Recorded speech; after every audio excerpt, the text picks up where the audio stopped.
तो आज हम पढ़ने जा रहे हैं 10th क्लास एनसीईआरटी का अध्याय 4 कार्बन व उसके यौगिक पार्ट फर्स्ट। तो इसमें हम सबसे पहले देखते हैं कार्बनिक यौगिक। तो कार्बनिक यौगिक किसे कहते हैं? हाइड्रोकार्बन व उसके व्युत्पन्न यौगिकों को कार्बनिक यौगिक कहते हैं। ओके फ्रेंड्स, तो हाइड्रोकार्बन किसे कहते हैं? कार्बन व हाइड्रोजन से बने यौगिक क्या कहलाते हैं? हाइड्रोकार्बन कहलाते हैं। कार्बन व हाइड्रोजन से बने यौगिक हाइड्रोकार्बन कहलाते हैं। व उसके व्युत्पन्न यौगिकों को कार्बनिक यौगिक कहते हैं। ओके फ्रेंड्स, नेक्स्ट हम पढ़ते हैं सहसंयोजी आबंध। सहसंयोजी आबंध क्या होता है? दो परमाणुओं के बीच इलेक्ट्रॉन युग्म की साझेदारी के द्वारा बनने वाले आबंध को सहसंयोजी आबंध कहते हैं। जैसे देखते हैं, ये हाइड्रोजन है, दो हाइड्रोजन परमाणु है, दोनों हाइड्रोजन परमाणु क्या कहते हैं? एक एक इलेक्ट्रॉन क्या करते हैं? दोनों अपने मध्य में रखते हैं और साझेदारी करते हैं। इन दोनों इलेक्ट्रॉन पर क्या कहते हैं? दोनों का समान हक होता है, दोनों परमाणु का। तो और ये दोनों परमाणु कहते हैं दोनों इलेक्ट्रॉनों को अपनी तरफ समान फोर्स यानी समान बल से आकर्षित करते हैं, जिसके कारण इन दोनों के मध्य एक बंध बन जाता है। इसे ही अपन क्या कहते हैं? सहसंयोजी आबंध कहते हैं। जैसे H2 में ये क्या होता है? इस प्रकार दर्शाते हैं, ऐसे डैश के द्वारा इसे H और बीच में डैश के द्वारा क्या है? ये सहसंयोजी आबंध को दर्शाते हैं। ओके दोस्तों, इसी प्रकार हम देखते हैं जो CH4 यानी मैथेन। मैथेन के अंदर क्या होता है? ये कार्बन है, कार्बन के 4 इलेक्ट्रॉन आ रखे हैं जो स्टार के द्वारा दर्शाए गए हैं, और ये बिंदु के द्वारा दर्शाए गए हैं वो क्या है? हाइड्रोजन के इलेक्ट्रॉन है। इस प्रकार ये 4 इलेक्ट्रॉन युग्म बन गए और यहाँ पे क्या हो जाएगा? सहसंयोजी आबंध का निर्माण हो जाएगा। ओके दोस्तों, तो इस प्रकार सहसंयोजी आबंध अपन दर्शाते हैं, 1 2 3 4। तो हम ये भी ध्यान रखना, कार्बन जो होता है हमेशा 4 बॉन्ड यानी 4 बंध बनाता है। ओके दोस्तों, तो नेक्स्ट हम लेंगे अब कार्बन के अपरूप। तो कार्बन के अपरूप में हम देखते हैं पहले हीरा। कार्बन के अपरूप में होता है हीरा, ग्रेफाइट, फुलरिन। तो कार्बन के अपरूप में हम सबसे पहले देखते हैं हीरा। ज्यामिति इसकी चतुष्फल की होती है। प्रत्येक कार्बन 4 अन्य कार्बन परमाणु से जुड़ा रहता है। पृथ्वी पर पाए जाने वाले सबसे कठोर पदार्थ है। विद्युत का कुचालक होता है। बड़ी बड़ी चट्टानों को काटने में इसका उपयोग होता है। ओके दोस्तों, जो बड़ी बड़ी चट्टानें होती है उनको काटने में क्या होता है? हीरे का उपयोग किया जाता है। ग्रेफाइट संरचना परती होती है। प्रत्येक परत में कार्बन परमाणु षटकोणीय वलय के रूप में व्यवस्थित होते हैं। यह विद्युत का चालक होता है। जो ग्रेफाइट होता है वो क्या होता है? विद्युत का चालक होता है। और जो पेंसिल की जो निब होती है उसमें उसको बनाने में क्या होता है? ग्रेफाइट का यूज होता है। ओके फ्रेंड्स, तो ग्रेफाइट मुलायम व चिकना होता है। इसका उपयोग शुष्क स्नेहक के रूप में होता है। नेक्स्ट आ जाएगा फुलरिन। इसमें 60 से 70 कार्बन परमाणु होते हैं। फुलरिन कार्बन का शुद्धतम रूप है।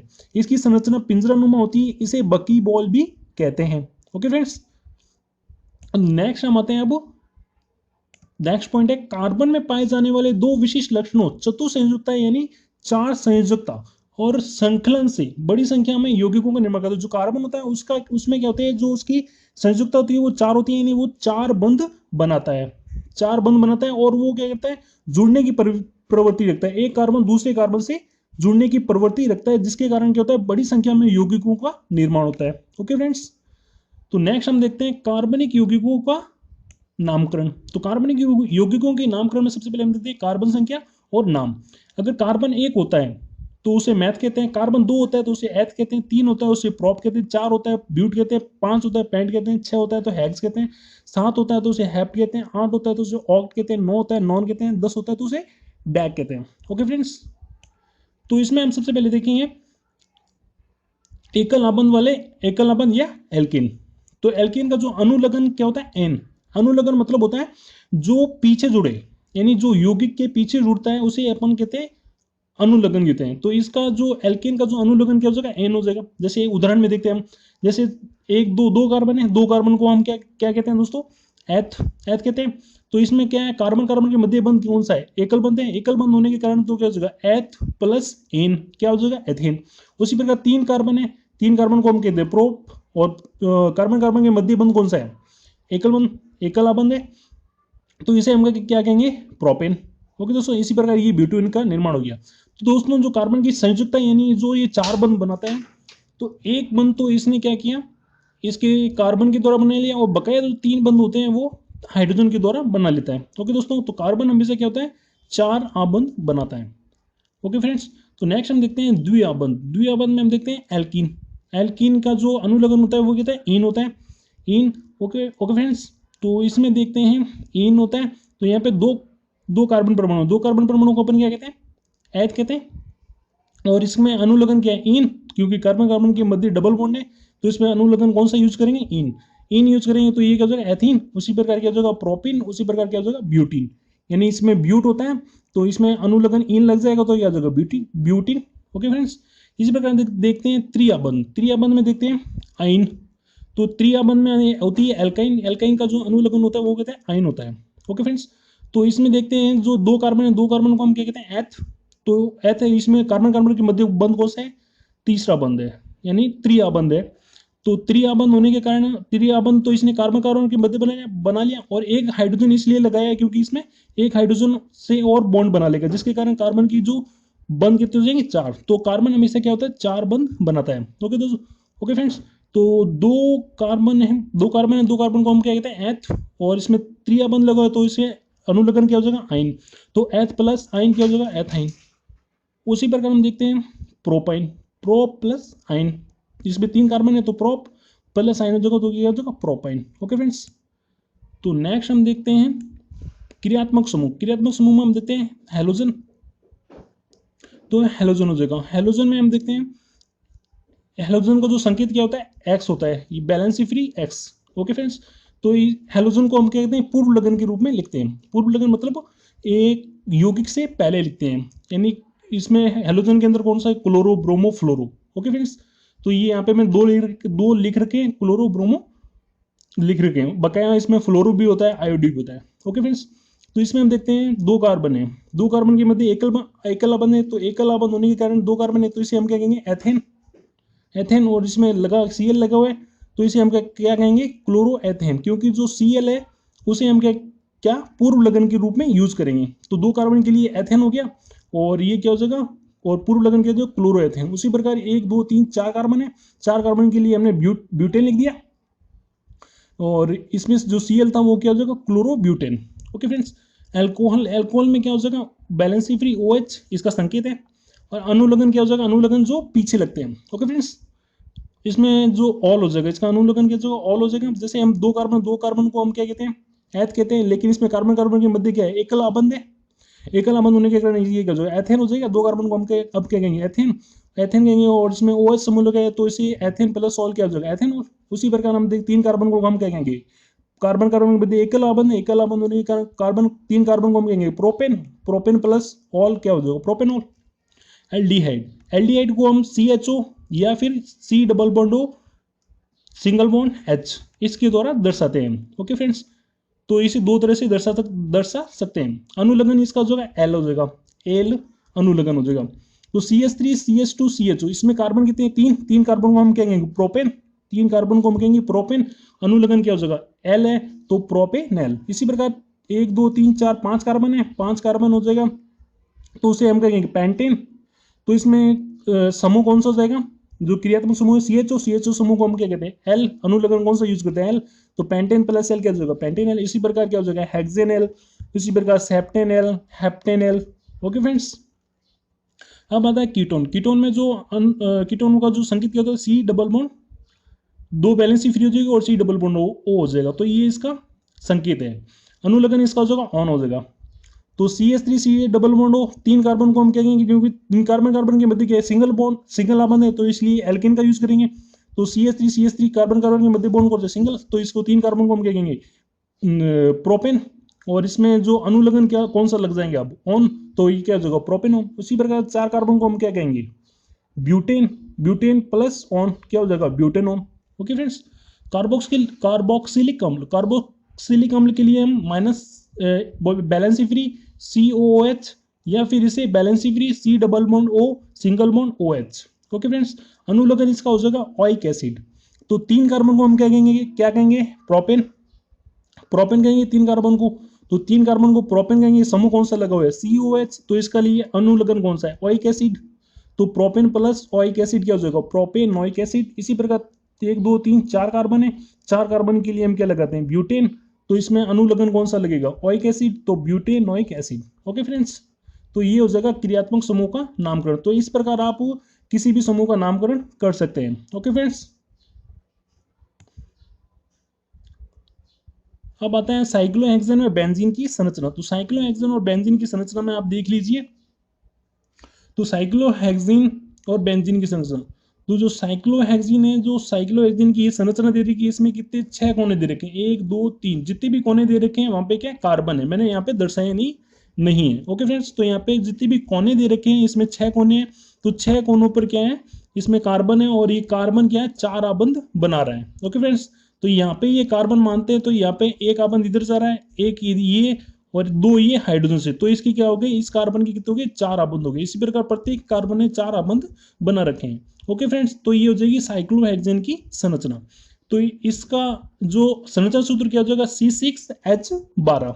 ओके फ्रेंड्स, अब आता है बेंजीन। तो बेंजीन की ये संरचना दे रखी है। ओके फ्रेंड्स, तो ये कोने जितने भी दे रखे हैं, यहाँ पे 6 कोने हैं, 6 कोनों पे क्या हो जाएगा, यहाँ पे कार्बन है, तो कार्बन ने यहाँ पे क्या है 4 आबंध, प्रत्येक कार्बन ने इसमें 4 आबंध बना रखे हैं। ओके फ्रेंड्स, और इसका संरचना सूत्र क्या होता है, यहाँ पे मैंने गलत लिख रखा है, उसके लिए सॉरी दोस्तों। तो यहाँ पे इसका संरचना सूत्र होगा C6H6। ओके फ्रेंड्स, तो बेंजीन का संरचना सूत्र मैंने यहाँ पे गलत है, तो इसका सूत्र होगा C6H6। Okay friends, C6H6। Okay friends, तो नेक्स्ट हम देखते हैं अब संतृप्त कार्बनिक यौगिक। तो नेक्स्ट हम आते हैं संतृप्त कार्बनिक यौगिक। ऐसे कार्बनिक यौगिक जिनमें द्विआबंध व त्रिआबंध नहीं होते उन्हें संतृप्त कार्बनिक यौगिक कहते हैं। उदाहरण एल्केन। तो एल्केन में आपने देखा था उसमें ना तो द्विआबंध होता है और ना ही त्रिआबंध होता है। तो ऐसे कार्बनिक यौगिक जिनमें द्विआबंध व त्रिआबंध नहीं होते उन्हें संतृप्त कार्बनिक यौगिक कहते हैं। ओके फ्रेंड्स, कार्बन कार्बन के मध्य, ये ध्यान रखना दोस्तों, कार्बन कार्बन के मध्य द्विआबंध अथवा त्रिआबंध नहीं होते, उन्हें संतृप्त कार्बनिक यौगिक कहते हैं। उदाहरण एल्केन। ओके फ्रेंड्स, तो नेक्स्ट लेते हैं हम असंतृप्त कार्बनिक यौगिक। ऐसे कार्बनिक यौगिक जिनमें द्विआबंध व त्रिआबंध होते हैं। ऐसे कार्बनिक यौगिक जिनमें कार्बन कार्बन के मध्य क्या होते हैं, द्विआबंध व त्रिआबंध होते हैं, उन्हें असंतृप्त कार्बनिक यौगिक कहते हैं। उदाहरण एल्कीन। एल्कीन में आपने देखा था द्विआबंध था कार्बन कार्बन के मध्य। एल्काइन में देखा था आपने कार्बन कार्बन के मध्य त्रिआबंध था। ओके फ्रेंड्स, इसमें हम सबसे पहले देखते हैं दोस्तों कार्बनिक यौगिकों की कुछ महत्वपूर्ण अभिक्रियाएं। तो सबसे पहले हम देखते हैं दहन अभिक्रिया। तो दहन अभिक्रिया क्या होती है, वह अभिक्रिया जिसमें कार्बनिक यौगिक व ऑक्सीजन का उपयोग करके, कार्बनिक यौगिक ऑक्सीजन का उपयोग करके CO2 व H2O देते हैं और साथ ही ऊष्मा भी निकलती है, उसे दहन अभिक्रिया कहते हैं। एकदम सिंपल है दोस्तों। तो इसमें हम देखते हैं ये CH3OH लगा हुआ है, तो एक नंबर कार्बन, एक कार्बन होता है, तो उसे हम क्या कहते हैं, मैथ कहते हैं। तो मैथ कहते हैं, तो इसमें एकल आबंध है इसके अंदर, तो ये क्या हो जाएगा, मैथेनॉल हो जाएगा। ओके फ्रेंड्स, तो इसमें अनुलग्न क्या लग जाएगा, ऑल, क्योंकि इसमें OH समूह के लिए अनुलग्न क्या लगाते हैं, ऑल, तो ये क्या होगा, मैथेनॉल। मैथेनॉल की क्रिया जब O2 से कराई जाती है तो इसे हम क्या कहते हैं, CO2। मैथेनॉल क्रिया जब O2 से कराते हैं तो इसके अंदर क्या बनता है, CO2 बनती है, H2 बनती है, और इसमें ऊष्मा उत्पन्न होती है, हीट। ओके फ्रेंड्स, नेक्स्ट हम देखते हैं ऑक्सीकरण अभिक्रिया। तो ऑक्सीकरण अभिक्रिया क्या होती है, वह अभिक्रिया जिसमें क्रियाकारक समूह में, क्रियाकारक यानी जो बाईं तरफ होते हैं। ओके फ्रेंड्स, जो अभिक्रिया में बाईं तरफ होते हैं, वह अभिक्रिया जिसमें क्रियाकारक समूह में ऑक्सीजन जुड़ती है अथवा तत्व की ऑक्सीकरण संख्या बढ़ती है अथवा तत्व के इलेक्ट्रॉन त्यागे जाते हैं, उसे ऑक्सीकरण अभिक्रिया कहते हैं। ओके फ्रेंड्स, तो इसे हम क्या कहते हैं, ऑक्सीकरण अभिक्रिया कहते हैं। तो ये इसकी डेफिनेशन होगी। अब देखते हैं वे पदार्थ जो ऑक्सीजन या इलेक्ट्रॉन देने की क्षमता रखते हैं, यानी वे पदार्थ जो ऑक्सीजन या इलेक्ट्रॉन देने की क्षमता रखते हैं, उन्हें हम क्या कहते हैं, ऑक्सीकारक कहते हैं। तो ऑक्सीकारक क्या होते हैं, ये इसकी डेफिनेशन होगी। ओके फ्रेंड्स, तो ये ऑक्सीकारक के कुछ उदाहरण लिख रखे हैं यहाँ पे पहला जो होगा क्षारीय पोटेशियम परमैंगनेट, जिसे हम लिखते हैं KMnO4, potassium permanganate. Okay friends, तो ये क्षारीय पोटेशियम परमैंगनेट क्या हो जाएगा, ऑक्सीकारक हो जाएगा। दूसरा लिख रखा है मैंने अम्लीकृत potassium dichromate K2Cr2O7। Okay friends, अम्लीकृत पोटेशियम डाइक्रोमेट K2Cr2O7। अब देखते हैं ये ऑक्सीकरण अभिक्रिया का उदाहरण देखते हैं।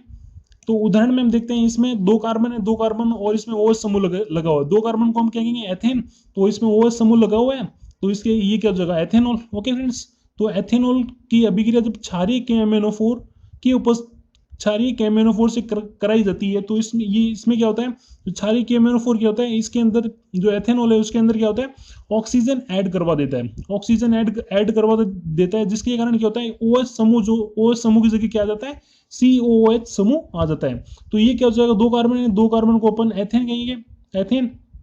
और ये क्या है, COH समूह को अपन इसके लिए अनुलग्न क्या लगाते हैं, ओइक एसिड। तो ये क्या हो जाएगा, एथेनोइक एसिड। ओके फ्रेंड्स, तो ये ऑक्सीकरण अभिक्रिया का उदाहरण हो गया।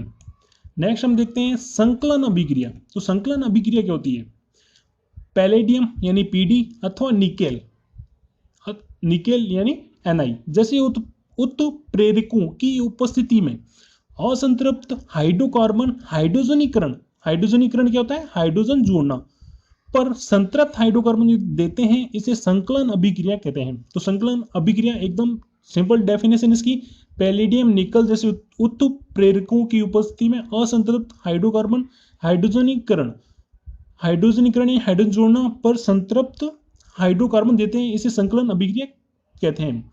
ओके फ्रेंड्स, तो उदाहरण दे रखा है यहाँ पे, ये क्या है, एक एल्कीन है यानी असंतृप्त हाइड्रोकार्बन है। तो R की जगह यहाँ पे कुछ भी हो सकता है, H हो सकता है, CH3 हो सकता है, कोई भी समूह लगा हो सकता है। ओके फ्रेंड्स, तो R की जगह कोई भी समूह हो सकता है। और ये क्या हो जाएगा, Na उत्प्रेरक हो जाएगा, Na उत्प्रेरक हो जाएगा। तो इसमें 4 R थे, यहाँ पे 4 R लगे, ये डबल बॉन्ड क्या हो जाएगा, टूट जाएगा, और इसके टूटने पर टूट जाएगा, और इसमें क्या हो जाएगी, हाइड्रोजन जुड़ जाएगी। तो हाइड्रोजन जुड़ने 2 हाइड्रोजन जुड़ जाएगी इसमें, तो ये क्या हो गए, ये अब संतृप्त बन गया। तो इसमें सारे एकल अबंध है, एकल अबंध को हम क्या कहते हैं, संतृप्त कार्बनिक यौगिक कहते हैं। तो ये क्या होगा, संतृप्त हो गया। ओके फ्रेंड्स, तो ये संतृप्त हाइड्रोकार्बन हो गया, और ये क्या था, असंतृप्त हाइड्रोकार्बन, क्योंकि इसमें डबल बॉन्ड है। जिसमें डबल बॉन्ड या ट्रिपल बॉन्ड होते हैं उसे हम क्या कहते हैं, असंतृप्त हाइड्रोकार्बन कहते हैं। ओके फ्रेंड्स, तो हाइड्रोजनीकरण करने पर ये क्या है, संतृप्त हाइड्रोकार्बन में बदल गया है। तो नेक्स्ट हम देखते हैं प्रतिस्थापन अभिक्रिया। जब किसी अभिक्रिया में तत्व या परमाणु या अणु या आयन के द्वारा किसी यौगिक में से किसी तत्व को प्रतिस्थापित कर दिया जाता है, तो इसे प्रतिस्थापन अभिक्रिया कहते हैं। ओके फ्रेंड्स, उदाहरण देखते हैं इसमें, CH4 को हम क्या कहेंगे, मैथेन, क्योंकि 1 नंबर कार्बन है, एक नंबर कार्बन को हम क्या कहते हैं, मैथ कहते हैं।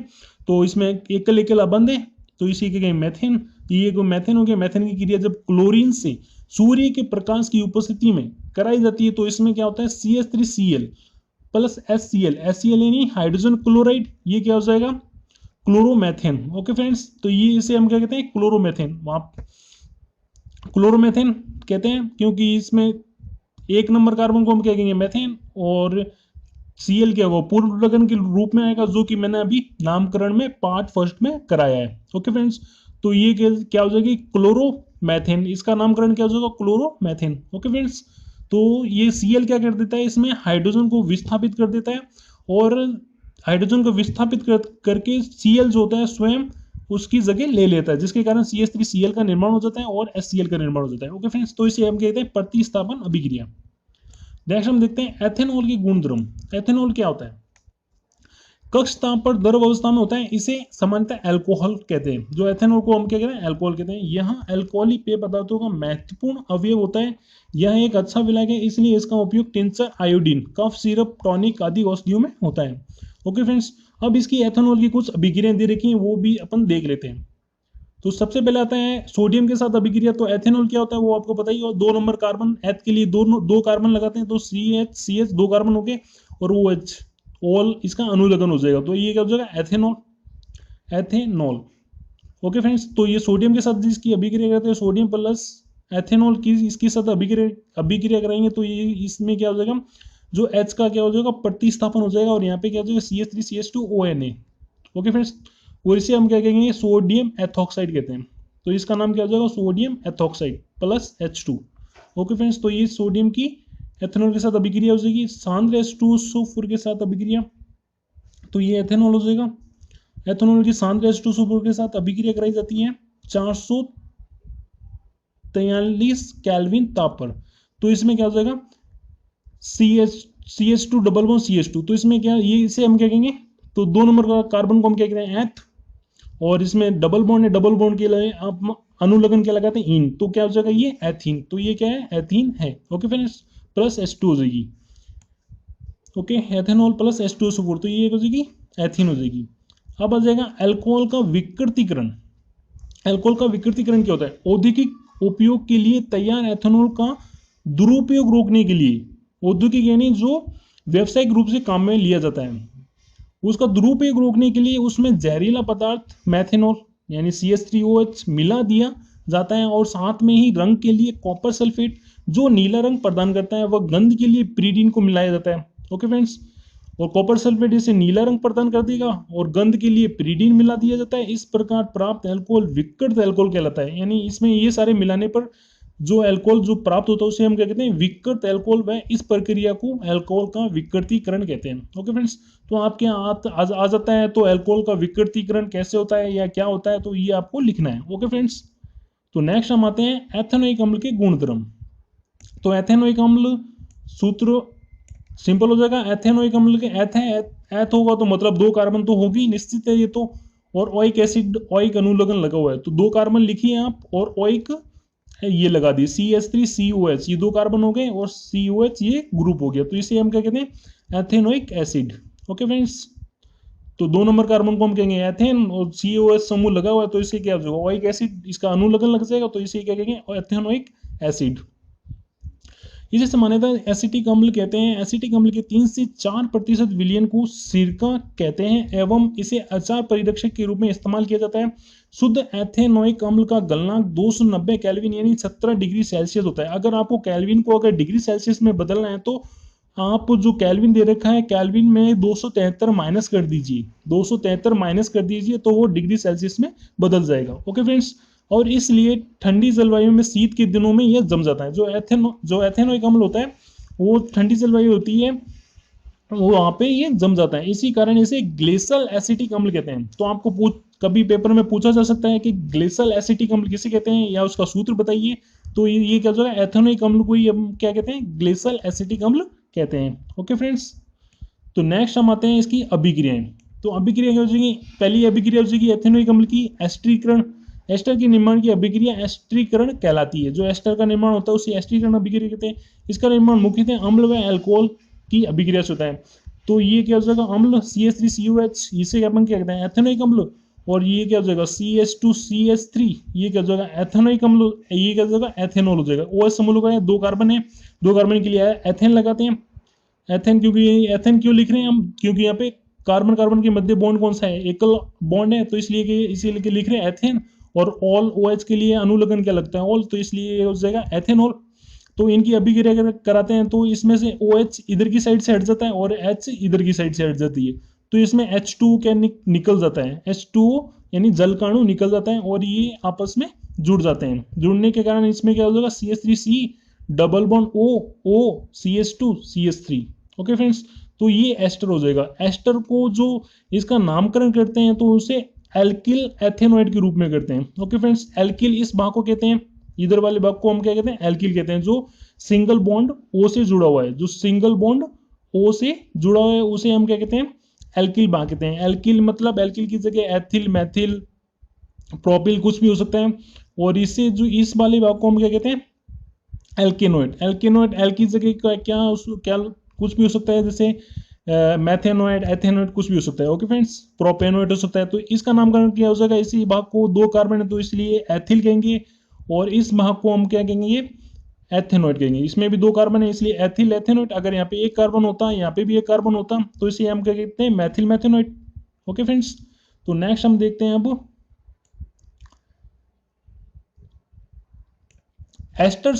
एस्टर सोडियम हाइड्रोक्साइड यानी NOH से अभिक्रिया करके अल्कोहल व कार्बोक्सिलिक अम्ल के सोडियम लवण बनाता है और इससे साबुन तैयार होता है। इसे साबुनीकरण अभिक्रिया कहते हैं। तो साबुनीकरण अभिक्रिया तो आ जाता है, तो आपको ये लिखना है पूरा। ओके फ्रेंड्स, तो एस्टर की अभिक्रिया जब सोडियम हाइड्रोक्साइड से कराते हैं तो इसमें क्या होता है? अल्कोहल का निर्माण हो जाता है और कार्बोक्सिलिक अम्ल के सोडियम लवण का निर्माण हो जाता है। ओके फ्रेंड्स, तो ये एस्टर हो जाएगा। एथिल एथेनोइड, ये सोडियम हाइड्रोक्साइड, इसकी अभिक्रिया करेगी तो ये एथेनॉल का निर्माण हो गया इसके साथ में, एथेनॉल। और इसमें क्या हो गया? और ये CH3CONA, इसे कहते हैं सोडियम एसीटेट या कार्बोक्सिलिक अम्ल का लवण, कार्बोक्सिलिक अम्ल के लवण कहते हैं। ओके फ्रेंड्स, तो ये कार्बोक्सिलिक अम्ल का कौन सा हो जाएगा? सोडियम लवण हो जाएगा। इसे हम क्या कहते हैं? Sodium acetate. ओके फ्रेंड्स, तो ये क्या है, साबुन है। ओके फ्रेंड्स, तो ये साबुन निर्माण की प्रक्रिया है। नेक्स्ट हम आते हैं क्षार के साथ अभिक्रिया। क्षार के साथ अभिक्रिया, इससे लवण व जल बनते हैं। यानी जब एथेनिक जो ओइक अम्ल होता है, यानी जो एथेनोइक अम्ल होता है, एथेनोइक अम्ल के लिए जब क्षार यानी NOH, ये क्षार है, सोडियम हाइड्रोक्साइड क्या होता है, क्षार होता है, इसके साथ अभिक्रिया कराई जाती है तो उसमें जल बनता है और लवण बनते हैं। तो ये इसके साथ अभिक्रिया करें तो ये जल बन गया H2 और लवण क्या हो जाएगा, सोडियम एसिटेट। सोडियम एसिटेट क्या है, यहाँ पे लवण है। ओके फ्रेंड्स, तो नेक्स्ट हम देखते हैं कार्बोनेट के साथ अभिक्रिया। कार्बोनेट्स के साथ अभिक्रिया कराई जाती है तो Na2CO3 ये क्या हो जाएगा, कार्बोनेट हो जाएगा, सोडियम कार्बोनेट हो जाएगा। ये एथेनोइक अम्ल, इसके साथ अभिक्रिया कराते हैं तो इसमें भी सोडियम एसीटेट प्लस जल और CO2 बन जाते हैं। ओके फ्रेंड्स, अब लेते हैं बाइकार्बोनेट, यानी हाइड्रोजन कार्बोनेट या हाइड्रोजन बाइकार्बोनेट हो जाएगा। ओके फ्रेंड्स, हाइड्रोजन कार्बोनेट या हाइड्रोजन बाइकार्बोनेट के साथ अभिक्रिया हो जाएगी। ओके फ्रेंड्स, तो इसमें हम देखते हैं एथेनोइक अम्ल ये सोडियम हाइड्रोजन कार्बोनेट हो जाएगा, इसके साथ अभिक्रिया कराई जाती है तो इसमें सोडियम एसीटेट यानी सोडियम लवण जल बन जाएगा और CO2 बन जाएंगे। ओके फ्रेंड्स, नेक्स्ट हम आते हैं साबुन। तो साबुन क्या होता है, साबुन के अणु लंबी श्रृंखला वाले कार्बोक्सिलिक अम्ल के सोडियम व पोटेशियम लवण होते हैं। ओके फ्रेंड्स, तो साबुन की अगर परिभाषा आती है तो साबुन क्या होता है, अगर आपके पेपर में अगर क्वेश्चन आता है साबुन क्या होता है तो इसको आपको ये लिखना है, साबुन के अणु लंबी श्रृंखला वाले कार्बोक्सिलिक अम्लों के सोडियम व पोटेशियम लवण होते हैं। ओके फ्रेंड्स, सोडियम या पोटेशियम लवण होते हैं। जैसे आपने ये यहाँ पे देखा तो ये क्या CH3CON है, ये क्या है, ये कार्बोक्सिलिक अम्ल का सोडियम लवण है, तो इसकी जगह सोडियम की जगह क्या आ सकता है, पोटेशियम। तो इस प्रकार जो कार्बोक्सिलिक जो साबुन होते हैं वो लंबी श्रृंखला वाले, साबुन के अणु लंबी श्रृंखला वाले कार्बोक्सिलिक अम्लों के सोडियम व पोटेशियम लवण होते हैं। अब हो जाएगा साबुन की धोने की प्रक्रिया। अब साबुन जो कपड़ों की धुलाई कैसे करता है उसके बारे में हम देखते हैं। तो सबसे पहले हम देखते हैं इसमें साबुन के धोने की प्रक्रिया। तो साबुन की धोने की प्रक्रिया, साबुन के अणु में 2 सिरे होते हैं। ओके फ्रेंड्स, तो साबुन के अणु में क्या होते हैं, 2 सिरे होते हैं। साबुन के अणु में 2 सिरे होते हैं, एक सिरा ध्रुवीय होता है जो जलरागी होता है और दूसरा सिरा क्या होता है, जो कार्बन की लंबी श्रृंखला का युक्त होता है, वो अध्रुवीय होता है जो जल विरागी होता है। यानी 2 सिरे होते हैं ध्रुवीय, एक अध्रुवीय। ध्रुवीय जो होगा जलरागी होगा, जो अध्रुवीय होगा वो जल विरागी होगा। ओके फ्रेंड्स, जल विरागी मतलब जल से दूर भागेगा, यानी जल का विरोधी होगा। ओके फ्रेंड्स, कपड़े धोने की प्रक्रिया में साबुन अणु का अध्रुवीय भाग मैल या तेल की बूंद की ओर होता है। मैल यानी जो उस पर गंदगी लगी हुई है, कपड़े के ऊपर तेल की बूंद लगी है, सब्जी का दाग लगा है, कुछ भी लगा हुआ है उसके ऊपर, जो जब धोते हैं तो इसमें साबुन के अणु का जो अध्रुवीय भाग होता है वो क्या होता है, तेल की बूंद की ओर हो जाता है और ध्रुवीय भाग बाहर की ओर होता है। इस प्रकार तेल की बूंद साबुन अणुओं के द्वारा घिर जाती है और मिसेल नामक संरचना का निर्माण होता है। पानी डालने पर ध्रुवीय भाग पानी से क्रिया करता है और तेल की बूंद साफ हो जाती है। इस प्रकार कपड़े धुल जाते हैं। ओके फ्रेंड्स, तो ये यहाँ पे मैंने ये डायग्राम बना रखा है मिसेल का निर्माण। तो मिसेल के निर्माण में आप देख सकते हैं यहाँ पे ये सोडियम यानी ये क्या है, ध्रुवीय भाग है। ध्रुवीय भाग क्या हो जाएगा, जो बाहर की ओर होगा, और यहाँ पे ये क्या हो जाएगा, अध्रुवीय भाग जो यहाँ पे तेल की बूंद है उसकी ओर है। ओके फ्रेंड्स, जब हम पानी डालेंगे तो ये जो ध्रुवीय भाग है यानी बाहर की ओर है, इससे क्रिया करके ये क्या, जो ये बूंद होगी तेल को ये साथ में ले जाएंगे। ओके फ्रेंड्स, तो इस प्रकार ये मिसेल का निर्माण हो जाएगा। ये संरचना दे रखी है। ओके फ्रेंड्स, अब आते हैं अपमार्जक या डिटर्जेंट। तो अपमार्जक या डिटर्जेंट, अपमार्जक लंबी कार्बोक्सिलिक अम्ल श्रृंखला के अमोनियम व सल्फोनेट लवण होते हैं। ओके फ्रेंड्स, अपमार्जक लंबी कार्बोक्सिलिक अम्ल श्रृंखला के अमोनियम व सल्फोनेट लवण होते हैं। इन यौगिकों का आवेशित सिरा कठोर जल में उपस्थित कैल्शियम व मैग्नीशियम आयनों के साथ अघुलनशील पदार्थ नहीं बनाता। यदि हम सिंपल साबुन लेते हैं और उसे कठोर जल मतलब होता है जो समुद्री जल होता है उसे हम कठोर जल कहते हैं, जिसके अंदर लवण ज्यादा घुले हैं। तो अगर हम साबुन को अगर कठोर जल में डालेंगे तो वो झाग नहीं देता, लेकिन ये जो डिटर्जेंट होता है वो झाग देता है, क्योंकि ये क्या होते हैं, अमोनियम व सल्फोनेट के लवण होते हैं। ओके फ्रेंड, इस प्रकार वे कठोर जल में भी प्रभावी बने रहते हैं। सामान्यतः अपमार्जकों का उपयोग शैम्पू व कपड़े धोने के उत्पाद बनाने में होता है। ओके फ्रेंड्स, जो कपड़े धोते हैं, जो कपड़े धोने में और जो शैम्पू कपड़े धोने के जो उत्पाद होते हैं और जो शैम्पू होते हैं जो बनाए जाते हैं उनके अंदर क्या डिटर्जेंट मिला होता है। ओके फ्रेंड्स, तो आप शैम्पू का उपयोग सोच समझ के करें, ज़्यादा शैम्पू का उपयोग ना करें, इससे आपके बालों को नुकसान हो सकता है। ओके फ्रेंड्स, तो ये आपको, अगर आपको ये वीडियो अच्छा लगा हो तो प्लीज़ इसे शेयर, लाइक, कमेंट ज़रूर करें।